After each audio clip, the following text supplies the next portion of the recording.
বান্দা যখন ফিরে আসে ভাইয়া, কেউ যখন তওবা করে, ভুল বুঝতে পারে, আবার নতুন করে আল্লাহর কাছে ক্ষমা প্রার্থনা করে, কসম খোদা আল্লাহ তাআলা ভীষণ খুশি হয়।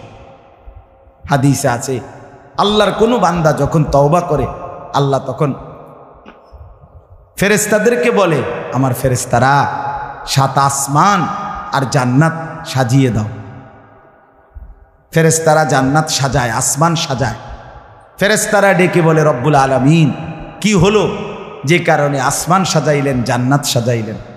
রব্বুল আলামিন তখন বলে, আসলাহাল আবদু মাওলাহু, এক ভেগে যাওয়া গোলাম আজকে তার মনিবের সাথে সম্পর্ক ঠিক করে ফেলছে। আল্লাহ বলে, আমার এক গোলাম আমার থেকে ভাইগে গেছিল রে, অনেক দিন ওই আমারে সেজদা দেয় নাই, আজকে দিছে। অনেক দিন সে আমারে ডাকে নাই, আমি খুব কষ্ট পাচ্ছিলাম। আমার বান্দা আমার হাতে গড়া, আমার দেওয়া নাক, চোখ, কান, আমার দেওয়া জবান, আমার দেওয়া জিহ্বা, আমার গড়া বান্দা আমারে ভুলে আমার থেকে ছুটে গেছে। আজ আমার সেই ভেগে যাওয়া বান্দা আমার কাছে ফিরে আসছে। লাল্লাহু আশাদ্দু ফারাহান বিতাওবাতি আবদি, নবী সাল্লাল্লাহু আলাইহি ওয়াসাল্লাম বলেন, আল্লাহ তাআলা ভীষণ খুশি হয় বান্দা যখন তওবা করে। এজন্য যুবক ফিরে আসো, নওজোয়ান ফিরে আসো, নিজের ক্ষতি করো না। আমি প্রত্যেক দিন বলি ভাইয়া, তুমি মরে গেলে হ্যাঁ পৃথিবীর কিচ্ছু আসবে, এই বন্ধুরা ধোকা ধোকা। একটা ফোলা ফাইন, তুমি মরলে খানা বন্ধ করতো না, কসম খোদা। তুমি লিখ কেন, তোমার একটা ফ্রেন্ড এক লগে যেটি বইয়ে বইয়ে বিড়ি খায়, তোমার লগে গাঞ্জা খায়, ফুটটা খায়, বাবা খায়, মদখোর, গাঁজাখোর, একসাথে বইয়া উলঙ্গ ছবি দেখো। ওই জানোয়াররে জিজ্ঞেস করো বলে, আমি মরলে আমার ঠ্যাংটা ভাঙলে তুই একবেলা খানা বন্ধ রাখবি? কথা বুঝেন নাই? ধোকা ধোকা, এগুলো ধোকা। ওরা কেউ থামবে না। আরে আপন বাপ মরলে যেই সন্তানরা দিনের বেলা দাফন কাফন করছে, তারা কি সেই সন্তানরা, আপন সন্তানরা রাতের বেলা ভাত খায় না? কথা বলেন না কেন? পাশের ঘর থেকে খানা রান্দাইয়ে আরো বেশি খায়, আরো একটু গোস্ত লাও, যেই কান্দাটা তুমি কাঁদছো আজগা। কি ভাইয়া? তাইলে আপন বাপ, তারপরেও তো সন্তান খানা খাইতেছে, তোমার লেগে কাঁদবে কে? এর জন্য পৃথিবী আমাদের কারো জন্য থামবে না ভাইয়া, থামবে না। সামনের গাড়ি অ্যাক্সিডেন্ট করে, পেছনের গাড়ি অপেক্ষা করে না, পাশ কাইটা কাইটা চলে যায়। জ্যাম বাজ্যা গেলে আরো চিৎকার শুরু করে, আরে লোক মরে গেছে, আরে মরলে মরুক বেটা, রাস্তা ক্লিয়ার করতে কও। ঠিক কিনা বলেন না কেন? ধরে বেটা বেটা কেডা মরছে না মরছে বেটা, এর লেগে বুঝি মানুষের রাস্তা আটকায় রাখবে, মানে এই যুক্তি দেখা। তাহলে কেডা মরছে না মরছে মানে তোর মতো এক মানুষ মরছে। ঠিক কিনা বলেন না? তোর মতো এক সুস্থ সবল মানুষ মরছে বেটা, যে একটু আগে হাত নাড়তো, পা নাড়তো, সেই মানুষটা এখন রক্তে ভাসতেছে বেটা। পাত্তাও নাই, কিসের সময় কাম, কার হাতে সময়? সবাই মেশিনের মতো, যন্ত্রের মতো দৌড়াইতেছে। রাস্তায় দেখেন না সিএনজি, অটো, কি করে সবাই, কারো হাতে সময় নেই। ঠিক কিনা বলেন? কে কাকে ঠেলিয়া যাবে, কারো হাতে সময় নেই। কে কার জন্য থামবে? এই জন্য তুমি নষ্ট হয়ে গেলে বন্ধু, কেউ তোমারে ফিরাবার নাই। তোমার জন্য ভাববে কেউ, ডাকবে কেউ, কাঁদবে কেউ নাই। আরে আপন মা বাপের তো খবর নাই এখন। আপন বাপ সাইয়া রইছে, দেখে তার ফুতে আজকে 6 বছর 9 বছর এক ওয়াক্ত নামাজ পড়ে না, এবড়া বয়ে বয়ে বিড়ি খায়, বন খায়, চা দিয়া ভিজাইয়া খায়। এবারটার মাইছ না সেইটার নামাজটা পড়লে পড়ছে, না পড়লে রাতের ব্যাপার। বাবুরে টেহা দনে দিছে, টাকা দিলে খালাস। যদি সুতে টাকা দেয় বাপের কোনো অসন্তুষ্টি নেই, আর যদি টাকা না দেয় এবড়ার গজবে আল্লাহর আরশ কাঁপে। ফুতের উপরে লানত দিতে দিতে, অভিশাপ দিতে দিতে শেষ। কারণ টাকা দেয় না, টাকা দেয় না, পুরা গ্রাম হাইটা হাইটা তখন মানুষের কাছে বদনাম। এই ফোলাগারে মানুষ করছি আমি, এই ফোলার লাগিয়া জীবন যৌবন শেষ করছি, 12 লাখ টাকা সুদে লইয়া তারে আমি নিজে বিদেশ পাঠাইছি। কত বড় নেয়ামতের কথা! বেশরম মানুষ সুদে টাকা লইয়া আবার মানুষের দ্বারে কও এত বড় হারাম কইরে আবার কইতেছ, হ্যাঁ 12 লাখ টাকা দিয়ে ফোলা বিদেশ ফাড়াইছি আমি, কিস্তি লইছি আমি, সুদে লইছি আমি, আর অন ফোলাগা একটা টাকা দেয় না। তার মানে সম্পর্কটা হয়ে গেছে এখন টাকা পয়সার ভিত্তিতে। আখেরাত কোথায়? আখেরাত কোথায়? আমার মা বলছিলেন, আজীবন আমার আব্বা বলতেন, আলহামদুলিল্লাহ আমার আব্বা, আমরা 5 ভাই মাদ্রাসায় পড়ছি, 5 ভাই আলেম হয়েছে। আব্বা আজীবন বলতেন, আমার স্বপ্ন আমার ছেলেরা 5 জন আলেম হবে, আমার কবরের পাশে চারদিকে আমার ছেলেরাই দাঁড়াবে। এই বছর আমরা ঈদের 2 দিন পরে বাবার কবরের সামনে মসজিদে গ্রামে মাহফিল করছি। আমি বয়ান করছি, আমার বড় ভাই বয়ান করছে, আমার ছোট ভাই বয়ান করছে, আমার আব্বার আমরা 5 ভাই 3 বোন, আমাদের ছেলে মেয়ে মিলে আর আমার মা বাইচা আছে, আমরা মোট 45 জন। আমার বাবার বংশ, মা সহ, মা ছাড়া 44 জন, মা একজন 45 জন, একের গুণা 45 জন, 45 আলহামদুলিল্লাহ। একেবারে 45 জনের ছোট বাচ্চাটাও, একবারে 2.5 বছরের বাচ্চাটাও আলহামদুলিল্লাহ আল্লাহর নাম বলতে পারে। 2.5 বছরের মেয়েটাও ওই মজলিসে গেছে, আমাদের সবচেয়ে ছোট, সেও মাথায় হিজাব ছিল, আল্লাহর নাম রাখছে। দাদা ভাইয়ার কবরে দাঁড়াইছে, নানার কবরে দাঁড়াইছে। এই জন্য বললাম মা বাপদেরকে অনুরোধ করি সন্তানের প্রতি কদর করেন, সবাই মিলে ফিকির করেন, দেখেন আয়াতের তর্জমাটা শুনেন, তাইলেই কথা শেষ। আল্লাহ তাআলা বলেন 25 নম্বর পারা কোরআনুল কারীমের 43 নম্বর সূরাটার এই সূরার 7টা আয়াত, ব্যাখ্যা লাগবে না, শুধু তর্জমা শুনেন তাইলেই বুঝবেন। আল্লাহ বলেন 74 নম্বর আয়াত থেকে পড়ছি, ইন্নাল মুজরিমিনা ফি আযাবি জাহান্নামা খালিদুন। আল্লাহ তাআলা বলে নিশ্চয়ই পাপীরা জাহান্নামের আযাবে চিরস্থায়ী থাকবে। ইন্নাল মুজরিমিনা ফি আযাবি জাহান্নামা খালিদুন, নিশ্চয়ই পাপীরা জাহান্নামের আযাবে চিরস্থায়ী থাকবে। কতদিন? এবার আল্লাহ আবার ব্যাখ্যা করে বলে, বান্দা বুঝেছো? লা ইউফাত্তারু আনহুম, 1 সেকেন্ডের জন্য বিরতি দেওয়া হবে না। জাহান্নামী চিৎকার করে বলবে, মাওলা আমারে মৃত্যু দিয়ে দেন। আল্লাহ বলবে না। জাহান্নামী বলবে, আল্লাহ একটু সময়ের বিরতি দেন, 10টা মিনিটের বিরতি দেন মাওলা। 24 ঘন্টার আগুন, আমারে 10টা মিনিট একটু আলগা থাকতে দেন, আমি যে আর পারছি না মাওলা, এতটা ভীষণ আযাব আমি যে আর সইতে পারছি না মাওলা, আর পারছি না। লা ইউফাত্তারু আনহুম, আল্লাহ বলেন 1 সেকেন্ডের জন্য জাহান্নামের আযাব, আগুন বিরতি দেয়া হবে না। ফাতরাত মানে কি নাই? বিরতি নাই।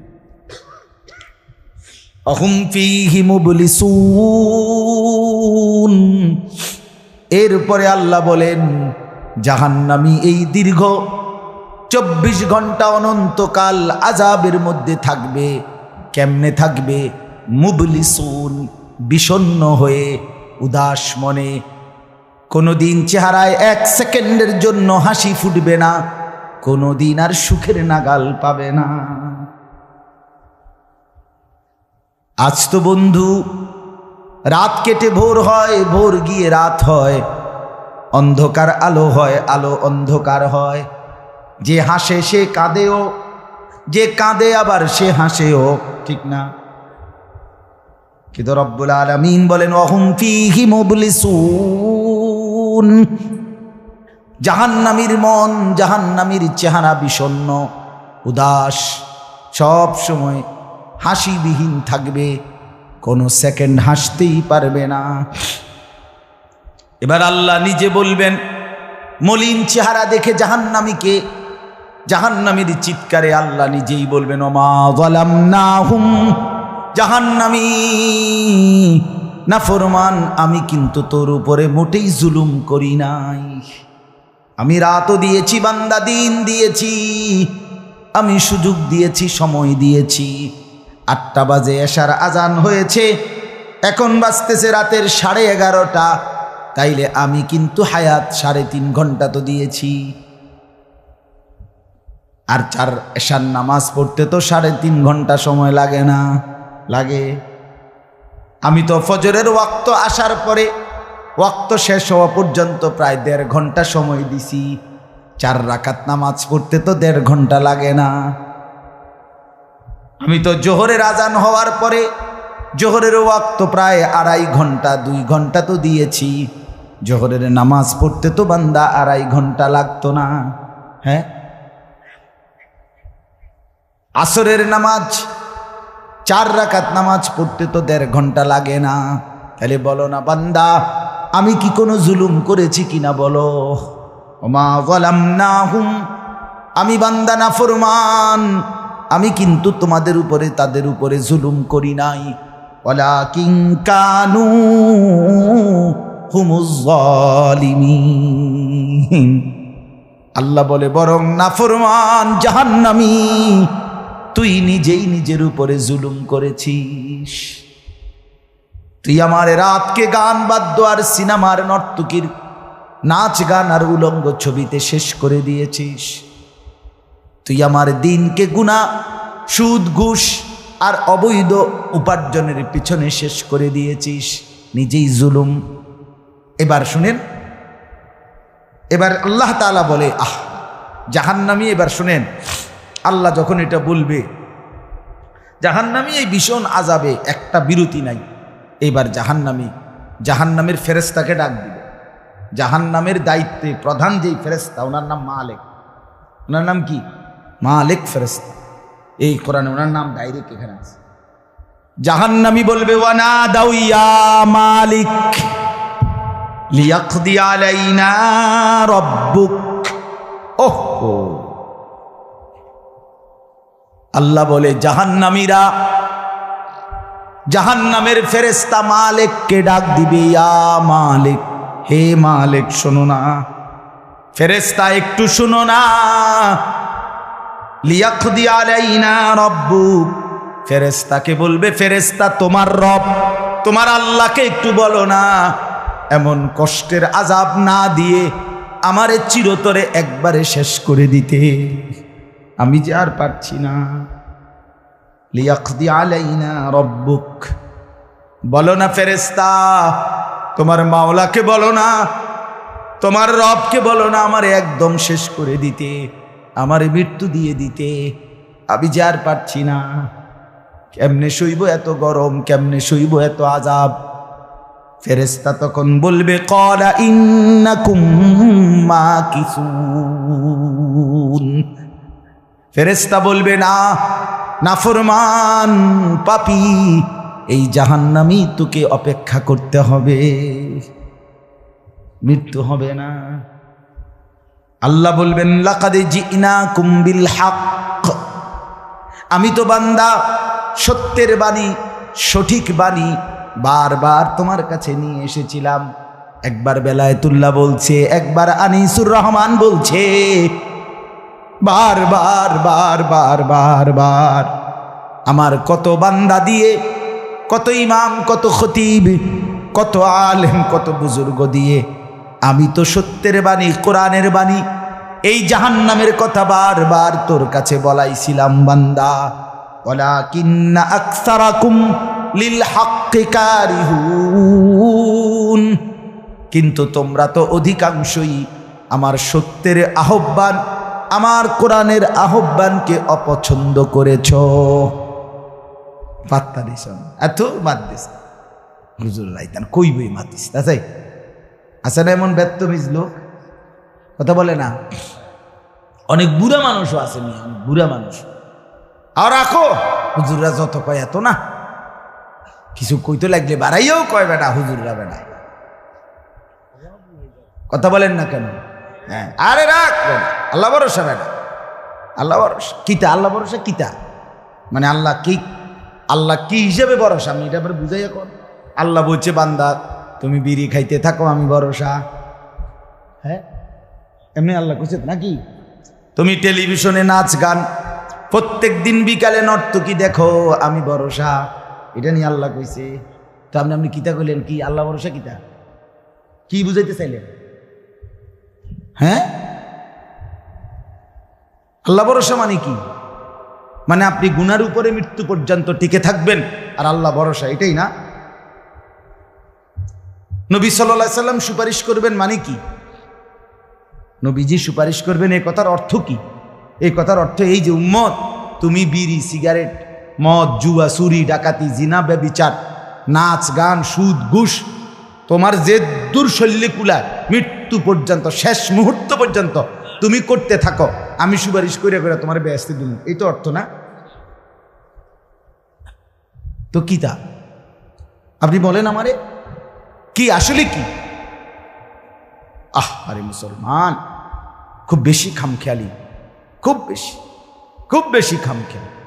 এবার দেখেন একটা শক্ত কথা আল্লাহ বলছে, আম আবরামু আমরান ফাইন্না মুবরিমুন। আল্লাহ বলে জালেমরা পাপীরা তোরা আমার আযাব থেকে বাঁচবার কোনো ব্যবস্থা করেছো কিনা তোমরা ঠিক করো। ফাইন্না মুবরিমুন, আমি তোমাগরে কেমনে ধরবো শাস্তি দেব কি কি এগুলো আমি আল্লাহ আমারগুলো ঠিক করে ফেলেছি। যে আম আবরামু আমরান, তারা কি কোনো ব্যবস্থা করেছে কিনা জিজ্ঞেস করেন। ফাইন্না মুবরিমুন, আমার ব্যবস্থা আমি করে রাখছি। বুঝেন নাই কথাটা? আল্লাহ বলেন আমার শাস্তি দেব কি কি, আমার আযাব দেব কি কি আমি সব ঠিক করে রাখছি জাহান্নামে। তুমি বান্দা বাঁচবা কেমনে তোমারটা তুমি ঠিক করছো কিনা বলো। এবার শেষ আয়াত, আম ইয়াহসাবুনা আন্না লা নাসমাউ সিররাহুম ওয়া নাজওয়াহুম। আল্লাহ বলে নাফরমান পাপীরা জালেমরা দুশমনরা মনে করে আমি তাদের গোপন কথা অন্ধকারের গোপন পরামর্শ একেবারে চুপচাপ নিরিবিলি কথাগুলো আমি শুনতে পাই না। কারণ ইয়ারফোন লাগাই রাখছে না, শুনবো কেন? মা কানের মধ্যে দুইটা বল্টু লাগাইলে তার আল্লাহ শুনে না, কথা কয় না। হ্যাঁ, আল্লাহ জিজ্ঞেস করছে তুমি এই ভাবছো না তুমি যে কানের মধ্যে গান শুনবার টাইমে ইয়ারফোনের বল্টু লাগাইয়া রাখো, তুমি মনে করছো না ফরমান মাইনসে না শুনে না, তো মাইনসে যখন শুনে না আমিও শুনি না নাকি? জবাব দেন, ওই যুবক বলো না মিয়া। মাটির নিচে কিংবা অন্ধকারে অথবা একাকী কোনো গোপন জায়গায় তুমি যেই অসভ্যতা করছো, যেই ভিন নারীর সাথে কথা বলছো, বন্ধুদের অসভ্য আড্ডা দিচ্ছ, তুমি মনে করছো গ্রামের কেউ দেখে না, গ্রামের কেউ জানে না। আল্লাহ বলে তাহলে তুমি কি এই ভেবেছ যে আমি আল্লাহও জানি না? বালা, হ্যাঁ আল্লাহ বলেন আমি জানি, আমি শুনি, আমি দেখি। আর অরসুলুনা লাদাইহিম ইয়াকতুবুন, আমার পক্ষ থেকে মনোনীত ফেরেশতা ডান কাঁধে বাম কাঁধে তারা কিন্তু সাথে সাথে 24 ঘন্টা ইয়াকতুবুন লিখতেছে লিখতেছে লিখতেছে লিখতেছে কি না বলেন? ডান কাদের আর বাম কাদের ফেরেশতাকে তুমি তোমার থেকে আড়াল করবা কেমনে? বলেন না কেন? কেমনে আড়াল করবেন? সুযোগ আছে কারো? আল্লাহ আমাদেরকে বুঝ দান করে। অতএব বাপ, জাহান্নামীর আত্মচিৎকার শুনলেন আপনি, জাহান্নামী আল্লাহকে ডাকবে, জাহান্নামী ফেরেশতাকে ডাকবে, জাহান্নামী একটু আযাবের হালকা করতে চাইবে, জাহান্নামী মৃত্যু কামনা করবে, জাহান্নামী কতভাবে যে বাঁচতে চাইবে, কিন্তু কসম আল্লাহ বাঁচতে পারবে না। এজন্য দয়া করে রাত গভীরে মেহেরবানি করে চলেন প্রত্যেকে ইনশাআল্লাহ, সিদ্ধান্ত নিন। শেষ পর্যন্ত যে কয়জন যুবক টিকে রইলা, বসে রইলা, ভাইয়া তোমাদের কাছে অনুরোধ, আজকের থেকেই বদলাও ভাইয়া। আগামী দিনে মুসলমানের জন্য, ইসলামের জন্য খুব বেশি যুবকের দরকার। তোমরা না আগাইলে, তোমরা না ফিকির করলে আগামী দিনে ইসলামের জন্য লড়বে কে? ভাব, সারা পৃথিবী ইসরায়েলের ইয়াহুদিদের জুলুম অত্যাচার এখনো তো শেষ হয়নি। সেই গত বছর অক্টোবর মাসে ফিলিস্তিনের মুসলমানদের উপরে বোম্পিং অত্যাচার শুরু হয়েছে। অক্টোবর, নভেম্বর, ডিসেম্বর, জানুয়ারি, ফেব্রুয়ারি, মার্চ, এপ্রিল, আজকে 7 মাস চলতেছে, এখনো বন্ধ হয়। আজকে 7 মাস যে মানুষগুলো যাদের কোনো ঠিকানা নাই, নারী, পুরুষ, বাচ্চা, কোলের বাচ্চা, বলেন ভাইয়া 7 মাস তারা কি পরিমাণ মানবেতর জীবন যাপন করতেছে। এই রমজানেও ফিলিস্তিনের মাসুম বাচ্চা খাবারের অভাবে, ইফতারের অভাবে ঘাস চাবাইছে। এটাও তো ছবি আসছে, ঘাস চাবাইছে। আমার বাচ্চাটা 2.5 বছর, একটা মেয়ে আমার সাথেই ঘুমায় রাত্রে, প্রায় সময় রাত্রে উইটা এই 2 ঘন্টা 2.5 ঘন্টা হঠাৎ উঠে খাবো, পানি ঘামো, পানি ঘামো। আমি সবসময় আমার বালিশের পাশে, খাটের পাশে পানি রাখি হেল লেগে। তাহলে আমার এই ছোট্ট মাসুম বাচ্চা যখন পানি চায়, আমি তারা পানি দেই। তো ফিলিস্তিনের এই ছোট বাচ্চা যদি তার মার কাছে পানি চায়, সে মা কোত্থেকে পানি দিবে? হ্যাঁ, আমার ছেলেটা 6 বছর 7 বছরের, ওরা দুইজন, এই ছোট মেয়েটা আর এই ছেলেটা সারাক্ষণ বাসায় এই একবার এটা খাই, ওইটা খামো, ওইটা খামো, ওইটা খামো। আমার এই কত সময় ফোন দিয়ে, আবু এটা আইন নেন, ওইটা আইন নেন। ওই দিন রাতের বাজে 1টা-1:30, আবু মালটা আইন নেন। আমি 1 কেজি মালটার জন্য 3 বাজারে গেছি, রাতের বাজে গেছে 1:30-2টা, কোথাও দোকান খোলা নাই। আমি দেখলাম বাসায় আমার ছেলেটাও মেয়েটাও, এই ছোট, কসম আল্লাহ, আমি গেট খুলছি, দরজা আমার জন্য দৌড়াইয়া দাঁড়ায় আছে, ওই মালটা আনছি নি আব্বু। আমি জড়ায় ধরে বললাম যে আব্বা কোথাও পাই নাই, একটা দোকানও খোলা নাই। মানে আমি তো জানি সকালে আনতে পারবো, ঠিক না, শুধু রাতে আনতে পারি নাই, এটাই আমার কাছে এতটা কষ্ট লাগছে।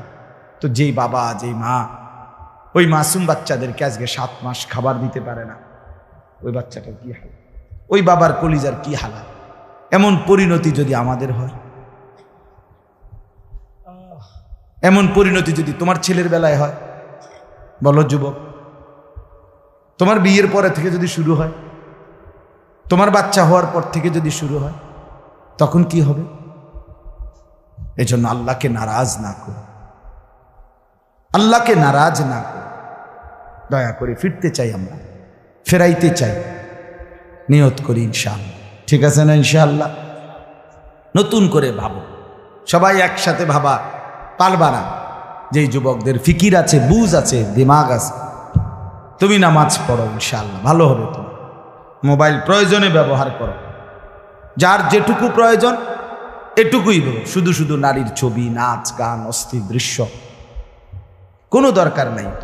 আর হিম্মত করে নামাজ, মরি বাসি, এত বেজ্জুতি কথা শোনার চাইতে, এত কষ্টের চাইতে, পরকালের অশান্তির চাইতে নামাজ পড়বো আমরা। দেখবেন ছেলেরা, তোমরাও হিম্মত করে শুরু করলে 5 ওয়াক্ত নামাজ ওষুধের মতোই মনে করো না, বিষ ওষুধ, তিতা ওষুধের মতো। দেখবে 1টা মাস যদি কেউ একটু জন্মা যে মরি বাসি নামাজ পড়মুই, কসম একসময় এটা মজাদার হয়ে যায়। হ্যাঁ, সেজদা দিলে খুব মজা হয়। সেজদা দিলে বান্দা আল্লাহ পিঠে মাথায় আদর করে হাত বুলায়, খুব আদর করে, আল্লাহ পাক খুশি হয়, বান্দাকে কোলে তুলে নেয়, আদর করে। এই জন্য আমরা দয়া করে ইনশাআল্লাহ নামাজ পড়ি। পর্দার আড়ালের মা বোন যারা আছেন, মা, আপনি যদি বেপর্দা হন, আপনিও শেষ হইলেন, এলাকার ছেলেগুলোকেও নষ্ট করলেন। একজন বেপর্দা নারী শুধু নিজে গুনাহগার না, সে অসংখ্য মানুষকে পাপে অংশগ্রহণ করায়। এই জন্য একজন বেপর্দা নারী সে সরাসরি জাহান্নামের ফেরিওয়ালা। সে কিসের ফেরিওয়ালা? জাহান্নামের ফেরিওয়ালা। সে জাহান্নামের ফেরিওয়ালা, আগুনের ফেরিওয়ালা। কারণ সে তো তার রূপ যৌবন দেখাইতেছে, ফেরিওয়ালার মতো পিছনে পিছনে ডাকতেছে অসংখ্য যুবককে, দেখো আমাকে, বরবাদ করো নিজেকে,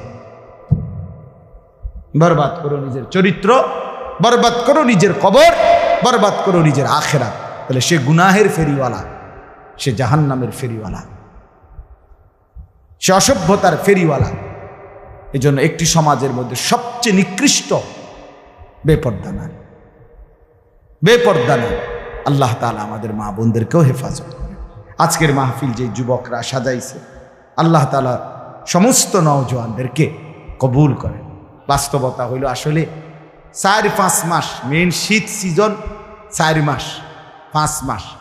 এখন 5 মাসে যদি 30 দিন করে হয় তাহলে হলো 150 দিন।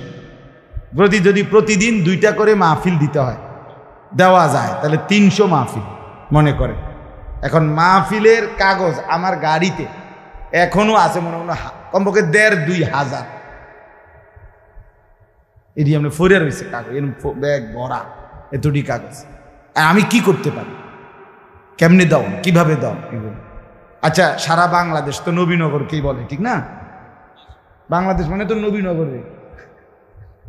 আপনি এবার বলেন, সারা দেশ থেকে এই মাহফিল নিয়ে কাবজাব, কত মানুষের আবেদন, অনুরোধ, কাকুতি মিনতি।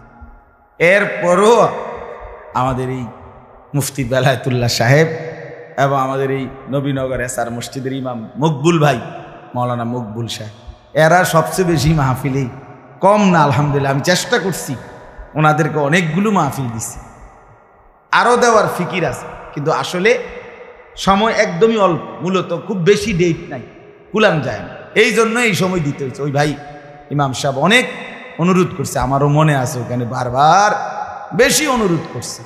এই জন্য যাক, আল্লাহর দয়া আশা হয়েছে। আমিও আপনাদের জন্য দোয়া করি, আপনারাও আমার জন্য দোয়া করবেন। আল্লাহ তাআলা আমাদের সবাইকে মিলেমিশে দ্বীনের কাজে অংশগ্রহণ করার তৌফিক দান করেন। আমিন। দোয়া করুন, আল্লাহ কবুল করেন।